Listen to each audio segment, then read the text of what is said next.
श्री दरबार साहिब जी के आभा मंडल दे विच सवाईमान श्री अकाल तख्त साहिब ते जुड़ बैठी संगत जी, सब तो पहला सरबंस दानी अमृत के दाते धन धन साहिब श्री गुरु गोबिंद सिंह महाराज वालों बख्शी फतेह प्रवान करो। वाहिगुरु जी का खालसा, वाहिगुरु जी की फतेह। साडे वास्ते बड़ी शर्म की गल है कि दुनिया भर के अंदर साडे प्रबंधक जिहड़े ने वखरे वखरे गुरु घरां दे विच प्रबंध ते काबज होने की खातर लड़ाइयां करते हैं। पहला भी श्री अकाल तख्त साहिब तो ये शब्द कहे सी कि सानू इस लड़ाई झगड़े तो बचना चाहिए, खास तौर के उत्ते प्रबंध ते कब्जियां की लड़ाई तो बचना चाहिए। ते जदों लड़ाई साडे पावन तख्तां दे उत्ते होण लग जे प्रबंध नूं लैके, ते उस वक्त साडा जिहड़ा जागना, साडा चिंता करना, साडा फिक्र करना जिहड़ा वो बड़ा लाजमी हो जाता है। तख्त श्री हरमंदर जी पटना साहिब सिखां दा महान पावन ते पवित्र तख्त है। उस तख्त दे उत्ते लखां दी तादाद विच संगत जिहड़ी है नतमस्तक हुंदी है। उस तख्त दे उत्ते बहुत सारियां संगतां जिहड़ियां ने वो जाके गुरु पातशाह दे चरनां दे विच, गुरु पातशाह दी हजूरी दे विच अरदास बेनती करदियां ने। सिख पंथ तख्त श्री हरमंदर जी पटना साहिब नूं बाकी तख्त साहिबान वान बड़ा महान ते पावन मनदा है, पर उथे कुछ समय तो प्रबंध नूं लैके बहुत सारे लड़ाई झगड़े कलेश, बहुत सारियां जिहड़ियां ने दुविधावां उथे जिहड़ियां पईयां गईयां। उहदे संबंध दे विच लगातार ही बोर्ड के कुछ मैंबरां वल्लों, संगतां दे विचों कुछ सिखां वल्लों श्री अकाल तख्त साहिब दे उत्ते बहुत सारियां शिकायतां पुज्जियां। उत्थों दा एक विधान है, वैसे तो सिखां दा जिहड़ा गुरुद्वारा प्रबंध है ये किसी सरकारी विधान के अंडर नहीं होना चाहिए, चाहे वह श्रोमणी गुरुद्वारा प्रबंधक कमेटी है, चाहे वह दिल्ली सिख गुरुद्वारा प्रबंधक कमेटी है, चाहे वह पटना साहिब बोर्ड है। पर साडे ते सरकारी विधान क्योंकि बहुत समा पहला थोपिया गया और असीं उसनूं ढो रहे हैं। पंथ नूं इस पासे बहुत वड्डा जिहड़ा सोच विचार करने की जरूरत है। उत्थे तख्त श्री हरमंदर जी पटना साहिब विखे जथेदार का विवाद भी जिहड़ा बहुत लंबे अरसे तो जिहड़ा वो चल रहा है, कुछ महीने हो गए ने चलदे हैं। बड़े दोष लगे ने जथेदार के उत्ते, ते जथेदार के उत्ते दोष लगने जिहड़े कोई छोटी मोटी घटना नहीं है, ये बहुत वड्डी घटना सी। लेकिन उत्थों के प्रबंधकी बोर्ड ने जदों जथेदार ते दोष लगे तो उस मामले नूं ना आप नजिठण का यतन किया, ना मामला श्री अकाल तख्त साहब ते पुजदा कीता।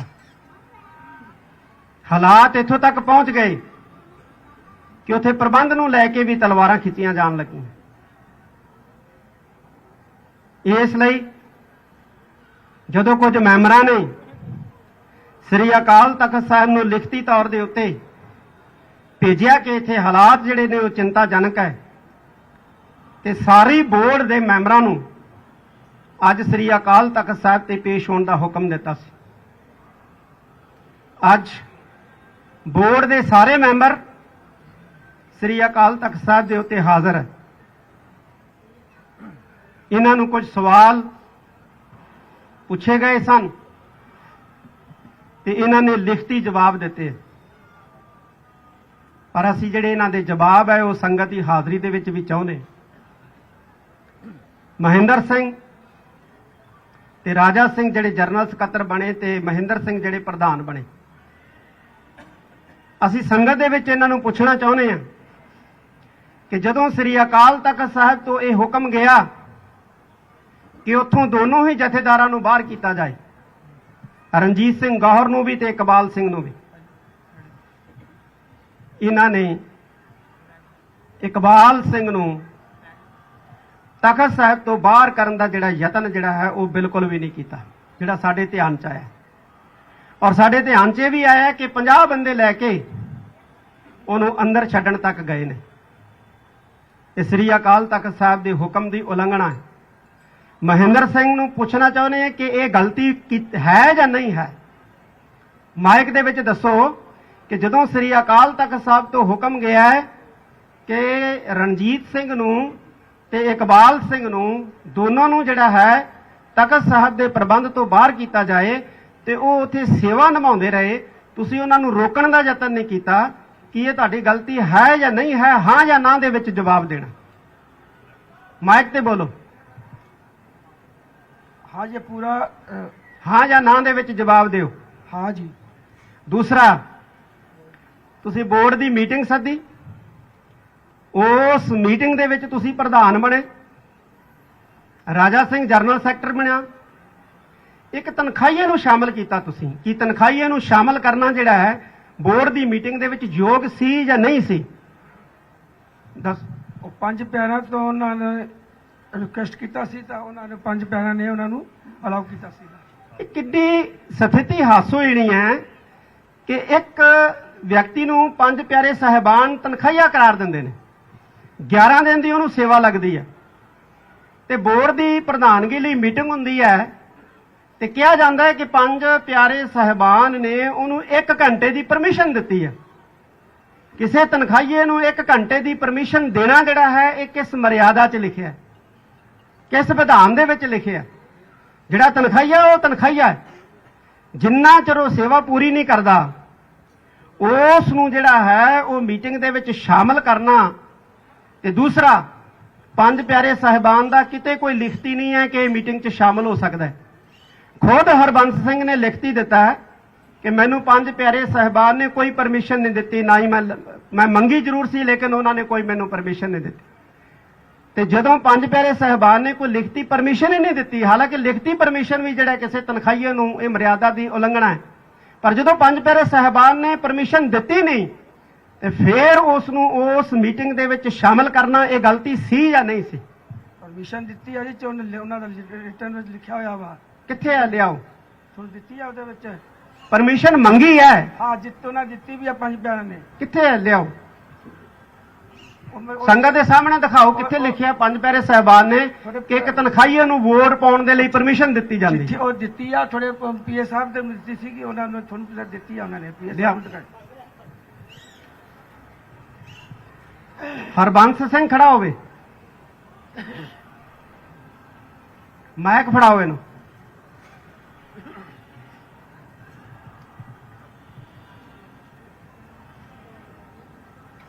ਮਾਈਕ ਫੜਾ। ਪਰਮਿਸ਼ਨ ਦਿੱਤੀ ਪੰਜ ਪਿਆਰਿਆਂ ਨੇ ਮੀਟਿੰਗ 'ਚ ਸ਼ਾਮਲ ਹੋਣ ਦੀ? ਨਹੀਂ ਦਿੱਤੀ। ਹੁਣ ਕੌਣ ਝੂਠ ਬੋਲ ਰਿਹਾ? ਇੱਕ ਕਹਿ ਰਿਹਾ ਮੈਨੂੰ ਪਰਮਿਸ਼ਨ ਨਹੀਂ ਦਿੱਤੀ, ਦੂਜਾ ਕਹਿ ਰਿਹਾ ਪਰਮਿਸ਼ਨ ਦਿੱਤੀ ਹੈ। ਮੰਗੀ ਸੀ ਲੇਕਿਨ ਦਿੱਤੀ ਨਹੀਂ। ਮੰਗੀ ਸੀ ਲੇਕਿਨ ਦਿੱਤੀ ਨਹੀਂ ਹੈ। ਠੀਕ ਹੈ, ਬੈਠ ਜਾਓ ਤਿੰਨੇ। ਬਾਕੀ ਦੋਵੇਂ ਖੜੇ ਰਹੋ, ਬਾਕੀ ਬੈਠ ਜਾਓ।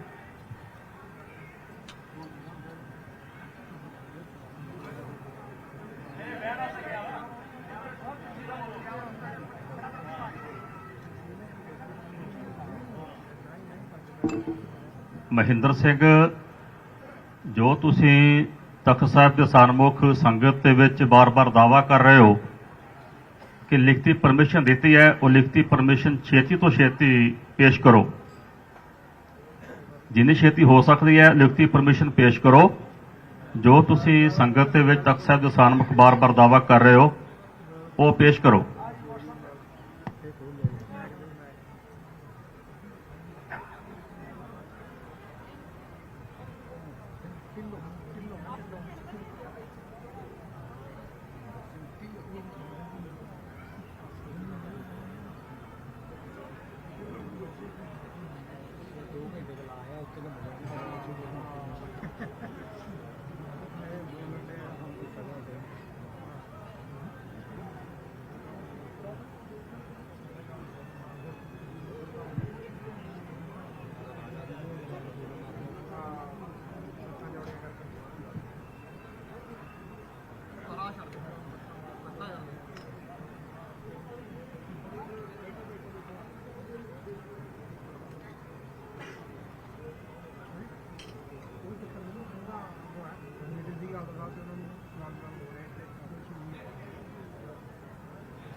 ਤਾਂ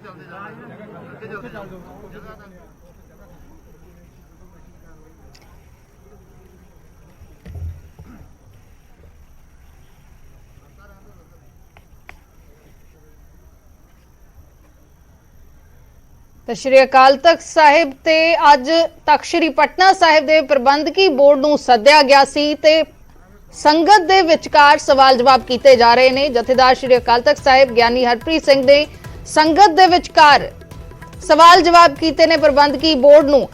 ਇਸ ਤੋਂ ਪਹਿਲਾਂ ਜਦੋਂ ਤਲਬ ਕੀਤਾ ਗਿਆ ਸੀ ਪੂਰੇ ਪ੍ਰਬੰਧਕੀ ਬੋਰਡ ਨੂੰ, ਬਿਆਨ ਆਇਆ ਸੀ ਬਕਾਇਦਾ ਜਥੇਦਾਰ ਗਿਆਨੀ ਹਰਪ੍ਰੀਤ ਸਿੰਘ ਦਾ। ਉਹਨਾਂ ਨੇ ਕਿਹਾ ਸੀ ਕਿ ਅਹੁਦਿਆਂ ਦੇ ਲਾਲਚ ਦੇ ਵਿੱਚ ਬੋਰਡ ਦੇ ਮੈਂਬਰ ਆਪ ਹੁਦਰੀਆਂ ਕਰਨ ਲੱਗੇ ਹੋਏ ਨੇ।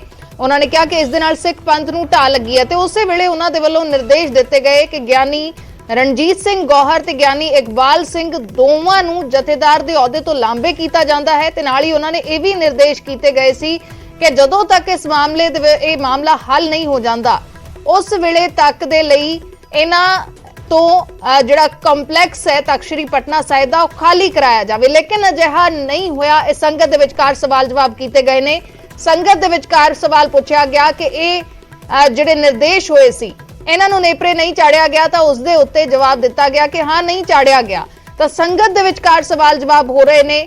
ਪੂਰੇ ਮਸਲੇ ਨੂੰ ਸੁਲਝਾਉਣ ਦੀ ਕੋਸ਼ਿਸ਼ ਹੋ ਰਹੀ ਹੈ ਲੇਕਿਨ ਇਹ ਸਭ ਕੁਝ ਸੰਗਤ ਦੇ ਵਿਚਕਾਰ ਜਥੇਦਾਰ ਦੇ ਵੱਲੋਂ ਰੱਖਿਆ ਜਾ ਰਿਹਾ ਹੈ।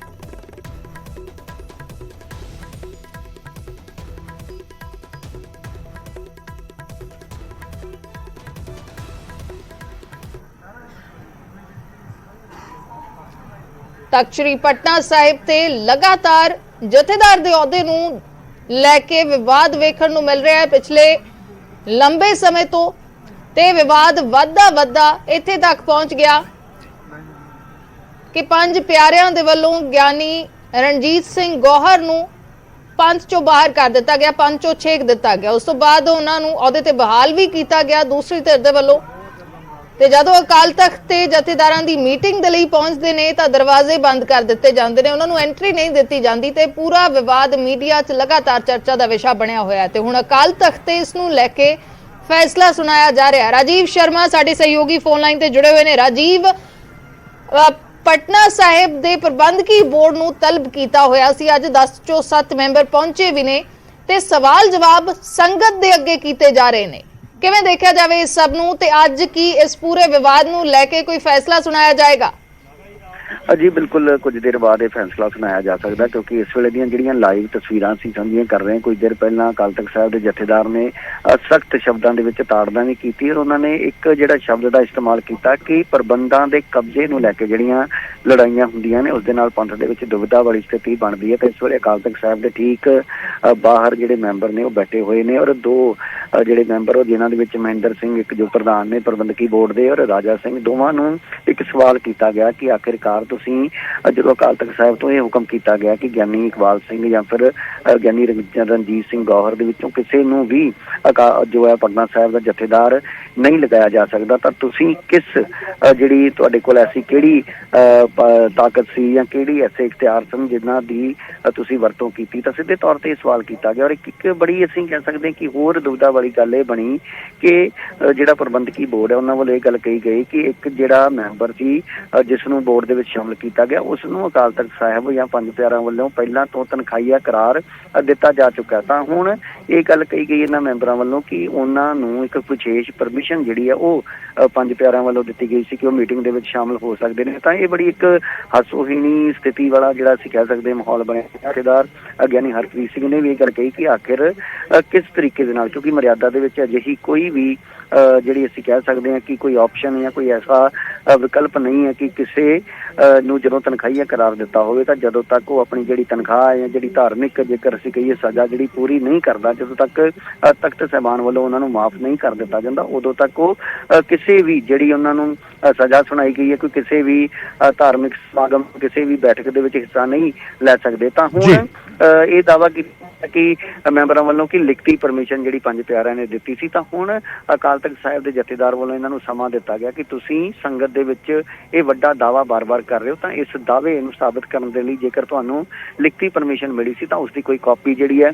ਉਹ ਪੇਸ਼ ਕੀਤੀ ਜਾਵੇ। ਤਾਂ ਹੁਣ ਇਹ ਦੋਵੇਂ ਜਿਹੜੇ ਮੈਂਬਰ ਨੇ ਅਕਾਲ ਤਖਤ ਸਾਹਿਬ ਦੇ ਠੀਕ ਬਾਹਰ ਖੜੇ ਨੇ ਔਰ ਉਹਨਾਂ ਵੱਲੋਂ ਕੋਸ਼ਿਸ਼ ਕੀਤੀ ਜਾ ਰਹੀ ਹੈ ਕਿ ਉਸ ਦੀ ਜਿਹੜੀ ਕਾਪੀ ਹੈ ਉਹ ਮੁਹੱਈਆ ਕਰਵਾਈ ਜਾਵੇ। ਤਾਂ ਜੇਕਰ ਇਹ ਕਾਪੀ ਦਿੰਦੇ ਨੇ ਤਾਂ ਲਾਜ਼ਮੀ ਤੌਰ ਤੇ ਇੱਕ ਨਵਾਂ ਵਿਵਾਦ ਜਾਂ ਇੱਕ ਵੱਡਾ ਸਵਾਲ ਇਹ ਖੜਾ ਹੋਏਗਾ ਕਿ ਆਖਿਰਕਾਰ ਜੇਕਰ ਕਿਸੇ ਨੂੰ ਤਨਖਾਹੀਆ ਕਰਾਰ ਦਿੱਤਾ ਗਿਆ ਤਾਂ ਕੀ ਉਹ ਇਸ ਤਰੀਕੇ ਦੀ ਪਰਮਿਸ਼ਨ ਲੈ ਸਕਦਾ। ਤਾਂ ਜੇਕਰ ਪਰਮਿਸ਼ਨ ਦਿੱਤੀ ਗਈ ਹੈ ਤਾਂ ਇਹ ਆਪਣੇ ਆਪ ਦੇ ਵਿੱਚ ਇੱਕ ਨਵਾਂ ਅਸੀਂ ਕਹਿ ਸਕਦੇ ਹਾਂ ਕਿ ਇੱਕ ਜਿਹੜੀ ਵਿਚਾਰ ਇਸ ਮਾਮਲੇ ਤੇ ਵੀ ਲਾਜ਼ਮੀ ਤੌਰ ਤੇ ਹੋਏਗੀ, ਕਿਉਂਕਿ ਪੰਥ ਲਗਾਤਾਰ ਦੁਵਿਧਾ ਦੇ ਵਿੱਚ। ਔਰ ਜਥੇਦਾਰ ਗਿਆਨੀ ਹਰਪ੍ਰੀਤ ਸਿੰਘ ਨੇ ਕਿਹਾ ਕਿ ਜਿਹੜੀਆਂ ਪ੍ਰਬੰਧਾਂ ਦੇ ਕਬਜ਼ੇ ਦੀਆਂ ਲੜਾਈਆਂ ਨੇ ਉਹਨਾਂ ਨੂੰ ਪਿੱਛੇ ਰੱਖ ਕੇ ਪੰਥ ਬਾਰੇ ਜੋ ਹੈ ਉਹ ਸੋਚਣ ਦੀ ਲੋੜ ਹੈ। ਔਰ ਜਿੱਥੋਂ ਤੱਕ ਪਟਨਾ ਸਾਹਿਬ ਤਖਤ ਦਾ ਸਵਾਲ ਹੈ ਤਾਂ ਉਹਨਾਂ ਦਾ ਕਹਿਣਾ ਸੀ ਕਿ ਸਿੱਖਾਂ ਦੇ ਲਈ ਇੱਕ ਬਹੁਤ ਮਹਾਨ ਤਖਤ ਹੈ। ਸੰਗਤ ਬੜੀ ਸ਼ਰਧਾ ਦੇ ਨਾਲ, ਬੜੀ ਅਸੀਂ ਕਹਿ ਸਕਦੇ ਹਾਂ ਕਿ ਇੱਕ ਜਿਹੜਾ ਸਤਿਕਾਰ ਹੈ ਉਸ ਤਖਤ ਦਾ, ਉਸ ਨੂੰ ਲੈ ਕੇ ਉੱਥੇ ਪਹੁੰਚਦੀ ਹੈ। ਪਰ ਜਦੋਂ ਅਜਿਹੇ ਵਿਵਾਦ ਸਾਹਮਣੇ ਆਉਂਦੇ ਨੇ ਤਾਂ ਸੰਗਤ ਦੇ ਮਨਾਂ ਨੂੰ ਵੀ ਠੇਸ ਪਹੁੰਚਦੀ ਹੈ। ਔਰ ਉਹਨਾਂ ਨੇ ਇਹ ਵੀ ਜ਼ਿਕਰ ਕੀਤਾ ਕਿ ਉੱਥੇ ਪ੍ਰਬੰਧਾਂ ਨੂੰ ਲੈ ਕੇ ਤਲਵਾਰਾਂ ਤੱਕ ਵੀ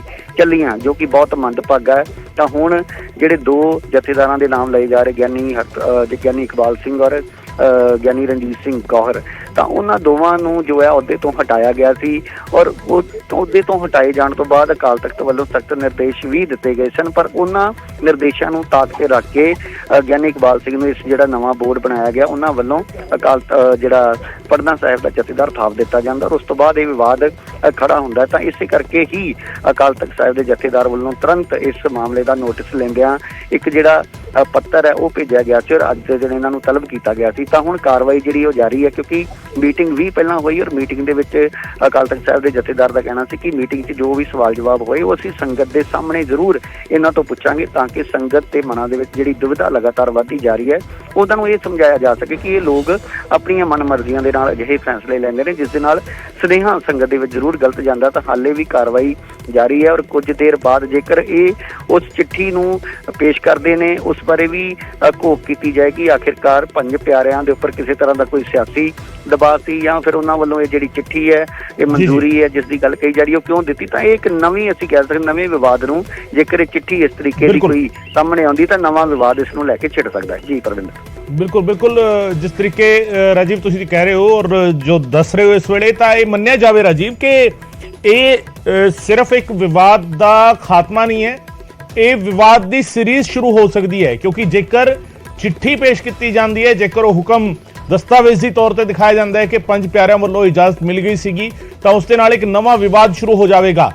ਰਾਜੀਵ, ਬਿਲਕੁਲ ਗਗਨ, ਕਿਉਂਕਿ ਜਥੇਦਾਰ ਅਕਾਲ ਤਖਤ ਸਾਹਿਬ ਗਿਆਨੀ ਹਰਪ੍ਰੀਤ ਸਿੰਘ ਨੇ ਪਹਿਲਾਂ ਤੋਂ ਹੀ ਇਹ ਗੱਲ ਜਿਹੜੀ ਉਹ ਸਪਸ਼ਟ ਕਰ ਦਿੱਤੀ ਹੈ। ਜਦੋਂ ਉਹਨਾਂ ਨੇ ਹੋਰ ਜਿਹੜੇ ਸਵਾਲ ਇਹਨਾਂ ਦੋਵਾਂ ਮੈਂਬਰਾਂ ਤੋਂ ਕੀਤੇ ਤਾਂ ਉਹਨਾਂ ਨੇ ਪਹਿਲਾਂ ਹੀ ਇਹ ਗੱਲ ਕਹੀ ਕਿ ਪਹਿਲੀ ਤਾਂ ਗੱਲ ਕਿ ਅਜਿਹੀ ਪਰਮਿਸ਼ਨ ਦਾ ਕੋਈ ਵੀ ਵਿਕਲਪ ਮਰਿਆਦਾ ਦੇ ਵਿੱਚ ਨਹੀਂ ਹੈ। ਜਦੋਂ ਕਿਸੇ ਨੂੰ ਤਨਖਾਹੀਆ ਕਰਾਰ ਦੇ ਦਿੱਤਾ ਜਾਂਦਾ ਯਾਨੀ ਕਿ ਉਸ ਨੂੰ ਜਿਹੜੀ ਧਾਰਮਿਕ ਸਜ਼ਾ ਲਗਾ ਦਿੱਤੀ ਜਾਂਦੀ ਹੈ, ਤਾਂ ਜਦੋਂ ਤੱਕ ਉਹ ਆਪਣੀ ਸਜ਼ਾ ਪੂਰੀ ਨਹੀਂ ਕਰਦਾ, ਜਦੋਂ ਤੱਕ ਉਸ ਨੂੰ ਤਖਤ ਸਾਹਿਬਾਨ ਵੱਲੋਂ ਮੁਆਫੀ ਨਹੀਂ ਦੇ ਦਿੱਤੀ ਜਾਂਦੀ, ਉਦੋਂ ਤੱਕ ਜਿਹੜੀਆਂ ਪਾਬੰਦੀਆਂ ਉਸ ਦੇ ਉੱਪਰ ਲਗਾਈਆਂ ਜਾਂਦੀਆਂ ਨੇ ਉਹਨਾਂ ਪਾਬੰਦੀਆਂ ਨੂੰ ਜੋ ਹੈ ਉਹ ਉਸੇ ਤਰੀਕੇ ਦੇ ਨਾਲ ਹੀ ਲਾਗੂ ਨੇ ਜਦੋਂ ਤੱਕ ਮਾਫੀ ਨਹੀਂ ਦਿੱਤੀ ਜਾਂਦੀ। ਤਾਂ ਇਸ ਇੱਕ ਤਨਖਾਹੀਆ ਮੈਂਬਰ ਨੂੰ ਮੀਟਿੰਗ ਦੇ ਵਿੱਚ ਸ਼ਾਮਿਲ ਕੀਤਾ ਜਾਂਦਾ ਹੈ ਔਰ ਮੀਟਿੰਗ ਦੇ ਵਿੱਚ ਸ਼ਾਮਿਲ ਕਰਨ ਦੇ ਪਿੱਛੇ ਇਹ ਤਰਕ ਦਿੱਤਾ ਜਾਂਦਾ ਹੈ ਕਿ ਪੰਜ ਪਿਆਰੇ ਜਿਨ੍ਹਾਂ ਵੱਲੋਂ ਉਸ ਨੂੰ ਤਨਖਾਹ ਲਗਾਈ ਗਈ ਸੀ ਯਾਨੀ ਕਿ ਧਾਰਮਿਕ ਸਜ਼ਾ ਲਗਾਈ ਗਈ ਸੀ, ਉਹਨਾਂ ਨੇ 1 ਘੰਟੇ ਦੀ ਪਰਮਿਸ਼ਨ ਦਿੱਤੀ। ਤਾਂ ਹੁਣ ਕਾਰਵਾਈ ਜਿਹੜੀ ਅਕਾਲ ਤਖਤ ਸਾਹਿਬ ਦੇ ਦੇਰ ਤੋਂ ਸ਼ੁਰੂ ਹੋਣ ਜਾ ਰਹੀ ਹੈ ਔਰ ਮਹਿੰਦਰ ਸਿੰਘ ਅਤੇ ਰਾਜਾ ਸਿੰਘ ਜਿਨ੍ਹਾਂ ਨੂੰ ਇੱਕ ਵਾਰ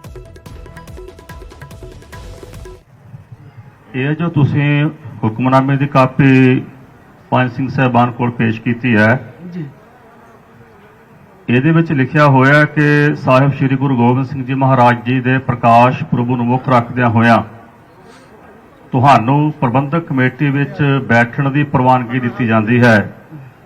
ਇਹ ਸਿਰਫ ਬੈਠਣ ਦੀ ਪ੍ਰਵਾਨਗੀ ਹੈ ਜੋ ਪੰਜ ਪਿਆਰੇ ਸਾਹਿਬਾਨ ਵੱਲੋਂ ਦਿੱਤੀ ਗਈ ਹੈ। ਇਹ 'ਚ ਵੋਟ ਪਾਉਣ ਜਾਂ ਕਮੇਟੀ ਬਣਾਉਣ ਦੀ ਪ੍ਰਵਾਨਗੀ ਕਿੱਥੇ ਹੈ?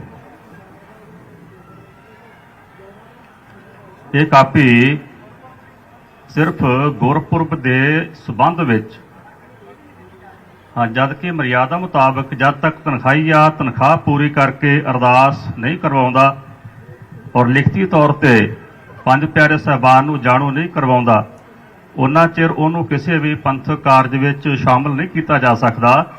ਫਿਰ ਵੀ ਪੰਜ ਪਿਆਰੇ ਸਾਹਿਬਾਨ ਨੇ ਇਸ ਗੱਲ ਦਾ ਧਿਆਨ ਨਾ ਰੱਖਦਿਆਂ ਹੋਇਆ ਜੋ ਇਹ ਹੁਕਮਨਾਮੇ ਵਿੱਚ ਲਾਈਨ ਪਾਈ ਹੈ, ਇਹਦੇ ਵਿੱਚ ਚੋਣ ਕਰਨ ਦੀ ਕਮੇਟੀ ਬਣਾਉਣ ਦੀ ਪਰਮਿਸ਼ਨ ਕਿੱਥੇ ਹੈ? ਸਿਰਫ ਇਹਦੇ ਵਿੱਚ ਲਿਖਿਆ ਹੋਇਆ ਕਿ ਸਾਹਿਬ ਸ੍ਰੀ ਗੁਰੂ ਗੋਬਿੰਦ ਸਿੰਘ ਜੀ ਮਹਾਰਾਜ ਦੇ ਪ੍ਰਕਾਸ਼ ਪੁਰਬ ਨੂੰ ਮੁੱਖ ਰੱਖਦਿਆਂ ਹੋਇਆਂ ਤੁਹਾਨੂੰ ਭਾਵ ਜੋ ਹਰਬੰਸ ਸਿੰਘ ਖਨੂਜਾ ਨੇ ਉਹਨਾਂ ਨੂੰ ਪ੍ਰਬੰਧਕ ਕਮੇਟੀ ਦੀ ਮੀਟਿੰਗ ਵਿੱਚ ਬੈਠਣ ਦੀ ਪ੍ਰਵਾਨਗੀ ਦਿੱਤੀ ਜਾਂਦੀ ਹੈ। ਇਹ 'ਚ ਕਮੇਟੀ ਬਣਾਉਣ ਦੀ ਵੋਟ ਪਾਉਣ ਦੀ ਪ੍ਰਵਾਨਗੀ ਕਿੱਥੇ ਹੈ ਉਹ ਦਿਖਾਓ। यही ਜਿਹੜੀ ਚਿੱਠੀ ਹੈਗੀ ਆ ਇਹ ਸਮਝ ਕੇ ਅਸੀਂ ਕੀਤਾ ਤੁਸੀਂ ਇਹਦੀ ਦੁਰਵਰਤੋਂ ਕੀਤੀ ਹੈ। ਤੁਸੀਂ ਦੁਰਵਰਤੋਂ ਕਰਕੇ ਇਹਨੂੰ ਇੱਕ ਪਲੀ ਬਣਾ ਕੇ ਤੁਸੀਂ ਆਪਣੀ ਕਮੇਟੀ ਜਿਹੜੀ ਹੈ ਉਹ ਗਲਤ ਢੰਗ ਨਾਲ ਬਣਾਈ ਗਈ ਕਿ ਚਿੱਠੀ ਤੁਸੀਂ ਭੇਜੀ ਹੈ। ਤੁਹਾਡੀ ਹੀ ਚਿੱਠੀ ਵਿੱਚ ਲਾਈਨ ਲਿਖੀ ਹੋਈ ਆ ਜੋ ਇਸ ਵੇਲੇ ਮੇਰੇ ਹੱਥ ਵਿੱਚ ਹੈ। ਤੁਸੀਂ ਆਪਣਾ ਇਹ ਸਪਸ਼ਟੀਕਰਨ ਦਿਓ ਕਿ ਇਹਦੇ ਵਿੱਚ ਵੋਟ ਪਾਉਣ ਦੀ ਕਮੇਟੀ ਬਣਾਉਣ ਦੀ ਪੰਜ ਪਿਆਰੇ ਸਾਹਿਬਾਨ ਵੱਲੋਂ ਜਿਹੜੀ ਪਰਮਿਸ਼ਨ ਹੈ ਉਹ ਕਿੱਥੇ ਹੈ ਉਹ ਦਿਖਾਓ। ਇਹ ਪੰਜ ਪਿਆਰੇ ਸਾਹਿਬ ਉਹਨਾਂ ਦੀ ਹੁਕਮਨਾਮੇ ਦੇ ਵਿੱਚ ਲਿਖਿਆ ਹੋਇਆ ਜੀ। ਮੇਰਾ ਜੇ ਕਹੋ ਤੇ ਮੈਂ ਸਾਰਾ ਪੜ੍ਹ ਕੇ ਸੁਣਾ ਦੇਣਾ। ਜੀ ਇਹਦੇ ਵਿੱਚ ਸਾਰਾ ਲਿਖਿਆ ਹੋਇਆ ਹੈ ਕਿ ਸਰਦਾਰ ਹਰਬੰਸ ਸਿੰਘ ਖਨੂਜਾ ਸਕੱਤਰ ਤਖ਼ਤ ਸ੍ਰੀ ਹਰਿਮੰਦਰ ਜੀ ਪਟਨਾ ਸਾਹਿਬ, ਬੀਤੇ ਦਿਨੀ ਤੁਸੀਂ ਰਣਜੀਤ ਸਿੰਘ ਗੌਹਰ ਨੂੰ ਤਨਖਾਹੀਆ ਹੋਣ ਦੇ ਬਾਵਜੂਦ ਵੀ ਤਖ਼ਤ ਸਾਹਿਬ ਜੀ ਦੀ ਸੇਵਾ ਵਿੱਚ ਮੁੜ ਤੋਂ ਬਹਾਲ ਕਰ ਦਿੱਤਾ ਸੀ, ਪਰ ਸਮਾਂ ਰਹਿੰਦੇ ਆਪਣਾ ਆਦੇਸ਼ ਵਾਪਸ ਲੈ ਲਿਆ ਸੀ। ਤੁਹਾਨੂੰ ਮਿਤੀ 25/11/2022 ਨੂੰ ਪੰਜ ਪਿਆਰੇ ਸਿੰਘ ਸਾਹਿਬਾਨ ਜੀ ਵੱਲੋਂ ਆਦੇਸ਼ ਹੋਇਆ ਸੀ ਕਿ 2 ਦਿਨ ਦੇ ਅੰਦਰ ਅੰਦਰ ਆਪਣਾ ਸਪਸ਼ਟੀਕਰਨ ਦਿਓ। ਤੁਹਾਡੇ ਵੱਲੋਂ ਮਿਤੀ 27/11/2022 ਨੂੰ ਲਿਖਤੀ ਪੱਤਰ ਪ੍ਰਾਪਤ ਹੋਇਆ, ਜਿਸ ਵਿੱਚ ਤੁਸੀਂ ਆਪਣੀ ਗਲਤੀ ਨੂੰ ਸਵੀਕਾਰ ਕਰਦੇ ਹੋਏ ਸਰਦਾਰ ਇੰਦਰਜੀਤ ਸਿੰਘ ਜਨਰਲ ਸਕੱਤਰ ਦੇ ਦਬਾਅ ਹੇਠ ਦਸਤਖਤ ਕਰਨ ਬਾਰੇ ਦੱਸਦਿਆਂ ਖਿਮਾ ਮੰਗੀ ਹੈ। ਤੁਹਾਡੇ ਪੱਤਰ ਉੱਪਰ ਵਿਚਾਰ ਕਰਕੇ ਪੰਜ ਪਿਆਰੇ ਸਿੰਘ ਸਾਹਿਬਾਨ ਜੀ ਵੱਲੋਂ ਤੁਹਾਨੂੰ ਤਖ਼ਤ ਸਾਹਿਬ ਜੀ ਵਿਖੇ 11 ਦਿਨ ਰੋਜ਼ਾਨਾ 1 ਘੰਟਾ ਗੁਰਬਾਣੀ ਸ਼ਬਦ ਕੀਰਤਨ ਸਰਵਣ ਕਰਨਾ, ਅੱਧਾ ਘੰਟਾ ਜੋੜੇ ਝਾੜਨਾ, ਤਖ਼ਤ ਸਾਹਿਬ ਜੀ ਉੱਪਰ ਸ੍ਰੀ ਗੁਰੂ ਗ੍ਰੰਥ ਸਾਹਿਬ ਜੀ ਦੀ ਬਾਣੀ ਦਾ ਇੱਕ ਸ੍ਰੀ ਅਖੰਡ ਪਾਠ ਸਾਹਿਬ ਕਰਵਾਉਣਾ, ਅਖੀਰਲੇ ਦਿਨ 5100 ਰੁਪਏ ਗੁਰੂ ਕੇ ਲੰਗਰ ਵਿੱਚ ਰਸੀਦ ਕਟਵਾਉਣ ਉਪਰੰਤ 501 ਰੁਪਏ ਕੜਾ ਪ੍ਰਸ਼ਾਦ ਦੀ ਦੇਗ ਚੜਾਉਣ ਦੀ ਸੇਵਾ ਲਗਾਈ ਜਾਂਦੀ ਹੈ। ਇਸ ਦੇ ਨਾਲ ਹੀ ਤੁਹਾਨੂੰ ਸਖਤ ਹਦਾਇਤ ਕੀਤੀ ਜਾਂਦੀ ਹੈ ਕਿ ਅੱਗੇ ਤੋਂ ਤਖ਼ਤ ਸਾਹਿਬ ਜੀ ਦੀ ਮਰਿਆਦਾ ਦੇ ਸਬੰਧ ਵਿੱਚ ਪੰਜ ਪਿਆਰੇ ਸਿੰਘ ਸਾਹਿਬਾਨ ਜੀ ਦੀ ਆਗਿਆ ਤੋਂ ਬਿਨਾਂ ਕੋਈ ਆਦੇਸ਼ ਜਾਰੀ ਨਹੀਂ ਕਰੋਗੇ। ਸੋ ਤੁਸੀਂ ਆਪਣੀ ਸੇਵਾ ਪੂਰੀ ਹੋਣ ਬਾਅਦ ਪੰਜ ਪਿਆਰੇ ਸਿੰਘ ਸਾਹਿਬਾਨ ਜੀ ਨੂੰ ਜਾਣਕਾਰੀ ਦੇਵੋਗੇ। ਅੱਗੇ ਲਿਖਿਆ ਹੈ ਕਿ ਸਾਹਿਬ ਸ੍ਰੀ ਗੁਰੂ ਗੋਬਿੰਦ ਸਿੰਘ ਜੀ ਮਹਾਰਾਜ ਦੇ ਪ੍ਰਕਾਸ਼ ਪੁਰਬ ਨੂੰ ਮੁੱਖ ਰੱਖਦਿਆਂ ਹੋਇਆਂ ਤੁਹਾਨੂੰ ਪ੍ਰਬੰਧਕ ਕਮੇਟੀ ਦੀ ਮੀਟਿੰਗ ਵਿੱਚ ਬੈਠਣ ਦੀ ਪ੍ਰਵਾਨਗੀ ਦਿੱਤੀ ਜਾਂਦੀ ਹੈ। ਥੱਲੇ ਪੰਜ ਪਿਆਰੇ ਸਿੰਘ ਸਾਹਿਬਾਨ ਤਖ਼ਤ ਸ੍ਰੀ ਹਰਿਮੰਦਰ ਜੀ ਪਟਨਾ ਸਾਹਿਬ, ਭਾਈ ਬਲਦੇਵ ਸਿੰਘ, ਭਾਈ ਗੁਰਦਿਆਲ ਸਿੰਘ, ਭਾਈ ਪਰਸ਼ੂਰਾਮ ਸਿੰਘ, ਭਾਈ ਜਸਵੰਤ ਸਿੰਘ, ਭਾਈ ਅਮਰਜੀਤ ਸਿੰਘ ਗ੍ਰੰਥੀ, ਇਹ 5 ਸਿੰਘਾਂ ਦੇ ਸਾਈਨ ਨੇ। ਇਹਦੇ ਵਿੱਚ ਸੰਗਤ ਵੀ ਸੁਣ ਰਹੀ ਹੈ, ਮੀਡੀਆ ਵੀ ਸਾਰਾ ਸੁਣ ਰਿਹਾ, ਤੁਸੀਂ ਵੀ ਸੁਣ ਰਹੇ ਹੋ। ਇਹ ਸਪਸ਼ਟ ਕਰੋ ਕਿ ਵੋਟ ਪਾਉਣ ਤੇ ਕਮੇਟੀ ਬਣਾਉਣ ਦੀ ਪਰਮਿਸ਼ਨ ਕਿੱਥੇ ਹੈ। ਇਹ ਜਿਹੜੀ ਮੀਟਿੰਗ ਸੀਗੀ ਇਹਦਾ ਏਜੰਡਾ ਹੀ ਇਹੀ ਸੀਗਾ ਕਿ ਪ੍ਰਧਾਨ ਦੀ ਚੋਣ ਵਾਸਤੇ ਇਹ ਨਹੀਂ ਹੋ ਸਕਦਾ ਜਦ ਕਿ ਉਹ ਤਨਖਾਹੀਏ ਨੇ, ਉਹ ਇਸ ਤਰ੍ਹਾਂ ਨਾ ਤਾਂ ਵੋਟ ਪਾ ਸਕਦੇ ਆ ਨਾ ਕੋਈ ਕਮੇਟੀ ਬਣਾਉਣ ਵਿੱਚ ਉਹ ਕੋਈ ਸਹਾਇਕ ਹੋ ਸਕਦੇ ਆ। ਉਹਨਾਂ ਨੂੰ ਸਿਰਫ ਬੈਠਣ ਦੀ ਪ੍ਰਵਾਨਗੀ ਹੈ। ਗੁਰੂ ਗੋਬਿੰਦ ਸਿੰਘ ਮਹਾਰਾਜ ਦੇ ਪ੍ਰਕਾਸ਼ ਪੁਰਬ ਦੇ ਸਬੰਧ ਵਿੱਚ ਬਿਲਕੁਲ ਉੱਤੇ ਸਪਸ਼ਟ ਲਿਖਿਆ ਹੋਇਆ ਹੈ, ਕਮੇਟੀ ਬਣਾਉਣ ਦਾ ਕੋਈ ਜ਼ਿਕਰ ਨਹੀਂ। ਸਾਹਿਬ ਸ੍ਰੀ ਗੁਰੂ ਗੋਬਿੰਦ ਸਿੰਘ ਜੀ ਮਹਾਰਾਜ ਦੇ ਪ੍ਰਕਾਸ਼ ਪੁਰਬ ਨੂੰ ਮੁੱਖ ਰੱਖਦਿਆਂ ਇਹ ਲਿਖਿਆ ਹੋਇਆ ਹੈ। ਤੁਸੀਂ ਕਿਵੇਂ ਕਹਿ ਰਹੇ ਹੋ ਕਿ ਪ੍ਰਬੰਧਕ ਕਮੇਟੀ ਚੋਣ ਕਰਨ ਵਾਸਤੇ ਸੀਗੀ ਮੀਟਿੰਗ? ਜੇਕਰ ਚੋਣ ਕਰਨ ਵਾਸਤੇ ਮੀਟਿੰਗ ਸੀ ਤੇ ਤੁਸੀਂ ਕਿਹਨਾਂ ਅਧਿਕਾਰਾਂ ਦੇ ਨਾਲ ਹਰਬੰਸ ਸਿੰਘ ਖਨੂਜਾ ਜਿਹੜੇ ਨੇ ਇਹਨਾਂ ਨੂੰ ਤੁਸੀਂ ਆਪਣੀ ਕਮੇਟੀ ਵਿੱਚ ਬਿਠਾਇਆ? ਉਹਦਾ ਜਿਹੜਾ ਮੀਟਿੰਗ ਦਾ ਏਜੰਡਾ ਸੀਗਾ ਉਹੀ ਆਹ ਪੱਤਰ ਪੰਜ ਪਿਆਰੇ ਸਾਹਿਬਾਨ ਦਾ ਹੈ। ਪੰਜ ਪਿਆਰੇ ਸਾਹਿਬਾਨ ਦਾ ਪੱਤਰ ਬੋਲ ਰਿਹਾ ਕਿ ਉਹ ਕੇਵਲ ਗੁਰਪੁਰਬ ਵਾਸਤੇ ਜੋ ਗੁਰੂ ਸਾਹਿਬ ਦਾ ਪ੍ਰਕਾਸ਼ ਪੁਰਬ ਆ ਰਿਹਾ ਹੈ ਉਹਦੇ ਸਬੰਧ ਵਿੱਚ ਕਮੇਟੀ ਵਿੱਚ ਬੈਠਣ ਦੀ ਪ੍ਰਵਾਨਗੀ ਹੈ, ਨਾ ਕਿ ਪ੍ਰਬੰਧਕ ਕਮੇਟੀ ਦੀ ਚੋਣ ਕਰਨ ਵਾਸਤੇ, ਪ੍ਰਧਾਨ ਬਣਾਉਣ ਵਾਸਤੇ। ਇਹ ਤਾਂ ਫਿਰ ਮੀਟਿੰਗ ਦੇ ਬਾਅਦ ਨਾ ਕਿਸੇ ਪੰਜ ਪਿਆਰਿਆਂ ਨੇ ਕੋਈ ਸਾਨੂੰ ਕਿਹਾ ਵਾ ਨਾ ਕੁਝ ਦੱਸਿਆ ਵਾਸਤੇ। ਐਸੀ ਤੁਹਾਨੂੰ ਪੁੱਛ ਰਿਹਾ ਨਾ, ਐਸੀ ਤੁਹਾਨੂੰ ਇਹ ਸਵਾਲ ਕਰਨ ਦਾ ਜਵਾਬ ਦਿਓ। ਰਾਜਾ ਸਿੰਘ, ਤੁਸੀਂ ਕੁਝ ਕਹਿਣਾ ਚਾਹੋਗੇ ਇਸ ਬਾਰੇ? मैं की कहूँगा माला जी, मैं तो सिर्फ नहीं कहूँगा कि ना हम किया, ना कर सकेंगे, ना कर सका शरीर, ना जाने क्या हर क्या भय कबीर। ਗੁਰਬਾਣੀ ਦੀ ਜੇਕਰ ਸ਼ੁੱਧ ਉਚਾਰਨ ਕਰਨ ਦੀ ਸੋਝੀ ਨਹੀਂ ਤੇ ਗੁਰਬਾਣੀ ਉਚਾਰਨ ਕਰਨ ਦੀ ਕੋਈ ਲੋੜ ਨਹੀਂ। ਗਲਤ ਗੁਰਬਾਣੀ ਨਾ ਪੜੋ। ਜੇਕਰ ਸ਼ੁੱਧ ਉਚਾਰਨ ਦੀ ਸੋਝੀ ਨਹੀਂ। मैं संबंध में कुछ नहीं कहना चाहता। वह खालसा वही फतेह।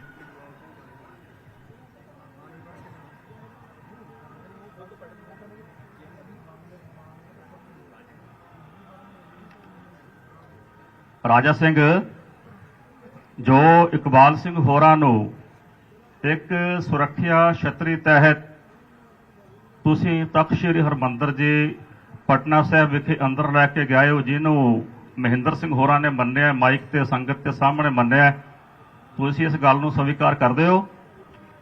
ਮਾਈਕ ਤੇ ਬੋਲ ਕੇ ਦੱਸੋ। ਜਦ ਕਮੇਟੀ ਬਣੀ, ਕਮੇਟੀ ਵਿੱਚ ਫੈਸਲਾ ਹੋਇਆ ਔਰ ਉਹਦੇ ਵਿੱਚ ਤੁਸੀਂ ਇਕਬਾਲ ਸਿੰਘ ਨੂੰ ਪਟਨਾ ਸਾਹਿਬ ਗੁਰੂ ਸਾਹਿਬ ਦੇ ਤਖ਼ਤ ਸਾਹਿਬ ਤੇ ਅੰਦਰ ਲੈ ਕੇ ਸੁਰੱਖਿਆ ਛਤਰੀ ਦੇ ਕੇ ਲਿਜਾਣ ਵਿੱਚ ਸਹਾਇਕ ਹੋ ਕੇ ਨਹੀਂ?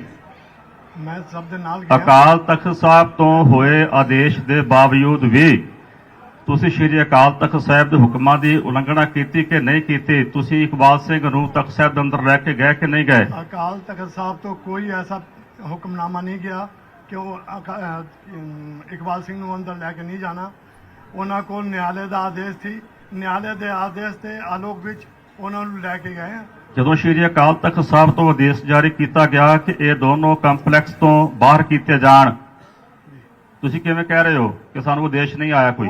ਉਸ ਤੋਂ ਪਹਿਲਾਂ ਗਏ ਆ, ਉਸ ਤੋਂ ਪਹਿਲਾਂ ਇਹਨਾਂ ਦੀ ਡਿਊਟੀ ਕੀਤੀ ਗਈ ਆ। ਤੁਸੀਂ ਬਾਅਦ ਵਿੱਚ ਵੀ ਲੈ ਕੇ ਜਾਂਦੇ ਰਹੇ ਹੋ? ਨਹੀਂ, ਬਾਅਦ ਵਿੱਚ ਕੋਈ ਨਹੀਂ ਲੈ ਕੇ ਗਿਆ ਔਰ ਇਹਨਾਂ ਤੋਂ ਕਮਰਾ ਖਾਲੀ ਕਰਾ ਲਿਆ ਗਿਆ ਔਰ ਰਣਜੀਤ ਸਿੰਘ ਗੌਹਰ ਦਾ ਕਮਰਾ ਕੋਈ ਨਹੀਂ ਖਾਲੀ ਹੋਇਆ।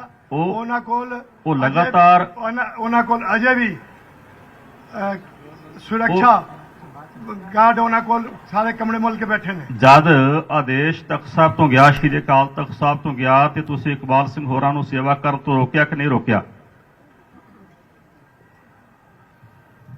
ਹੋ ਹੀ ਗਿਆ, ਕਮਰਾ ਖਾਲੀ ਕਰਾਇਆ ਸੀ। ਕਮਰਾ ਖਾਲੀ ਨੇ ਤਖ਼ਤ ਸਾਹਿਬ ਤੇ ਜਾਣ ਤੋਂ ਸੇਵਾ ਕਰਨ ਤੋਂ ਰੋਕਿਆ ਗਿਆ ਸੀ। ਤੁਸੀਂ ਕਮਰਾ ਖਾਲੀ ਹੋ ਗਿਆ, ਉਹ ਆ ਗਏ ਨੇ ਅੰਮ੍ਰਿਤਸਰੀ ਨੇ। ਉਹ ਮੇਰੇ ਖਿਆਲ ਕੱਲ ਸਵੇਰ ਤੱਕ ਸ਼ਾਇਦ ਉਹ ਸੇਵਾ ਕਰਦੇ ਰਹੇ ਨੇ ਤਖ਼ਤ ਸਾਹਿਬ ਤੇ। ਕੱਲ ਦਾ ਹੁਕਮਨਾਮਾ ਵੀ ਸ਼ਾਇਦ ਲਿਆ ਉਹਨਾਂ ਨੇ, ਅੱਛਾ, ਜੇ ਮੈਂ ਭੁੱਲਦਾ ਨਾ ਹੋਵਾਂ। ਤੇ ਤੁਸੀਂ ਰੋਕਿਆ ਕਿ ਨਹੀਂ ਰੋਕਿਆ ਤਖ਼ਤ ਸਾਹਿਬ ਦਾ ਆਦੇਸ਼ ਜਾਣ ਤੋਂ ਬਾਅਦ? ਮੈਂ ਤਾਂ ਕੱਲ ਕਿਹਾ ਤਾਂ ਤੁਸੀਂ ਹਾਂ ਜਾਂ ਨਾ ਚ ਜਵਾਬ ਦਿਓ। ਰੋਕਿਆ ਕਿ ਨਹੀਂ ਰੋਕਿਆ? ਨਹੀਂ ਰੋਕਿਆ ਮੈਂ। ਨਹੀਂ ਰੋਕਿਆ? ਨਹੀਂ। ਠੀਕ ਹੈ।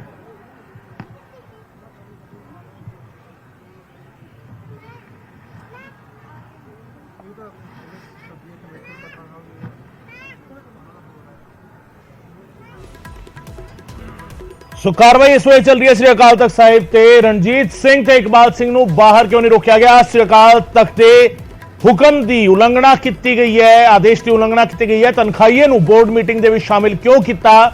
ਇਹ ਸਾਰੇ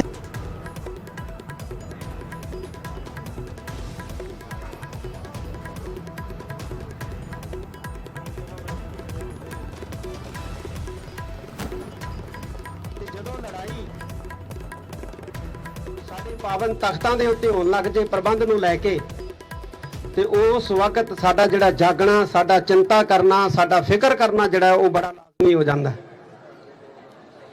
ਤਖਤ ਸ੍ਰੀ ਹਰਿਮੰਦਰ ਜੀ ਪਟਨਾ ਸਾਹਿਬ ਸਿੱਖਾਂ ਦਾ ਮਹਾਨ, ਪਾਵਨ ਤੇ ਪਵਿੱਤਰ ਤਖਤ ਹੈ। ਉਸ ਤਖਤ ਦੇ ਉੱਤੇ ਲੱਖਾਂ ਦੀ ਤਾਦਾਦ ਵਿੱਚ ਸੰਗਤ ਜਿਹੜੀ ਉਹ ਨਤਮਸਤਕ ਹੁੰਦੀ ਹੈ। ਉਸ ਤਖਤ ਦੇ ਉੱਤੇ ਬਹੁਤ ਸਾਰੀਆਂ ਸੰਗਤਾਂ ਜਿਹੜੀਆਂ ਨੇ ਉਹ ਜਾ ਕੇ ਗੁਰੂ ਪਾਤਸ਼ਾਹ ਦੇ ਚਰਨਾਂ ਦੇ ਵਿੱਚ, ਗੁਰੂ ਪਾਤਸ਼ਾਹ ਦੀ ਹਜ਼ੂਰੀ ਦੇ ਵਿੱਚ ਅਰਦਾਸ ਬੇਨਤੀ ਕਰਦੀਆਂ ਨੇ। ਸਿੱਖ ਪੰਥ ਤਖਤ ਸ੍ਰੀ ਹਰਿਮੰਦਰ ਜੀ ਪਟਨਾ ਸਾਹਿਬ ਨੂੰ